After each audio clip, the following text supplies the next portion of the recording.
ficou evidente ali que o governador tinha aderido à reforma.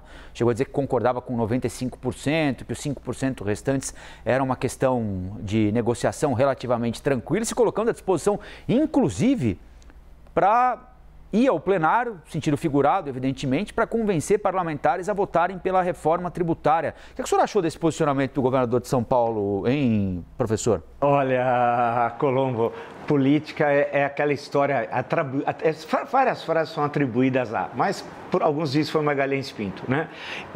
Ex-governador de Minas Gerais, ministro das Relações Exteriores, político super importante em certa época da história, quando Minas tinha grandes políticos, né? Tinha ele, tinha Tancredo Neves, Milton Campos, Itamar Franco, etc, etc. Hoje, infelizmente, não é só lá, mas o panorama não é dos melhores, né? A questão que acaba envolvendo o Bolsonaro é justamente incrível qual é. Ele falava sempre do poder da caneta, não era isso? A caneta, eu tenho a caneta, eu tenho a caneta. Ele está vendo agora o que é não ter a caneta, não é ter.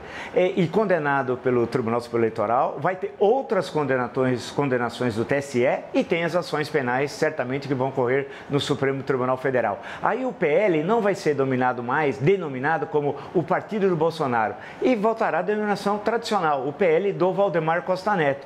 E a tendência é cada vez mais o Bolsonaro perder espaço entre aqueles políticos que percebem que o futuro é estar sem Bolsonaro. Um deles, claro que isso não é feito da noite para o dia, né? Mas é o próprio governador de São Paulo, que certamente vai buscar, e está demonstrando na prática, porque o ex-presidente da República é contra a reforma tributária, sem conhecê-la, vale destacar, tá? E o governador do estado de São Paulo, que a conhece, a reforma, é a favor. Então, esse primeiro atrito, veja, em 6 meses, a política é rápida, hein? E no caso de São Paulo, todos os governadores posteriores, quase todos, quando eram em certo momento da nossa história, acabaram rompendo com o anterior, né? Lucas Nogueira Garcês rompeu com o Adhemar de Barros, mais para frente depois nós temos o rompimento do Fleury com o Quércia, depois do Quércia mesmo com o Montoro ou com os montoristas, e assim por diante. E assim vai indo ao longo da história de São Paulo. Isso para pegar São Paulo e outros estados, isso ocorreu. Em suma, e concluindo, a grande questão é que a reforma é importante. Pode não ser a reforma que vai resolver todos os problemas nacionais em relação à questão tributária, mas é um passo adiante, né? Certamente essa discussão continuará no futuro, mas a aprovação dela agora é um sinal extremamente positivo para a questão da economia, porque ao invés da política puxar a economia, hoje é a economia que está puxando a política, que os resultados até o momento são razoavelmente bons, muito melhores do que eram esperados em janeiro, vale destacar, né?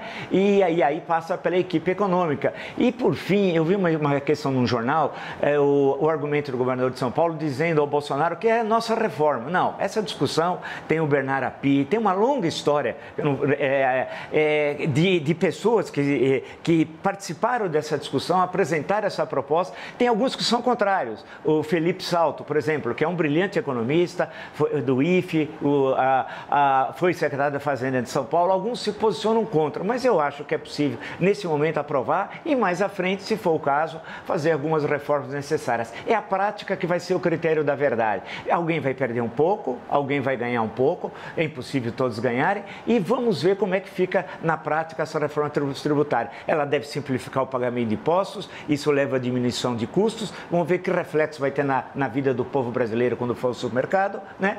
E a partir dali, o reflexo no mundo empresarial, efetivamente. Então, o Jair Bolsonaro está na frente da cena no teatro. Ele está começando a caminhar para o fundo da cena, onde é muito mal iluminado e a gente quase não mais vê os personagens. Principalmente se ele também for condenado por ação penal no STF. Nesse caso, o seu apoio será tóxico. E o primeiro exemplo pode ser a cidade de São Paulo, quem ele for apoiar para prefeito. Depende de quem ele apoiar, o Guilherme Boulos ganhará até no primeiro turno.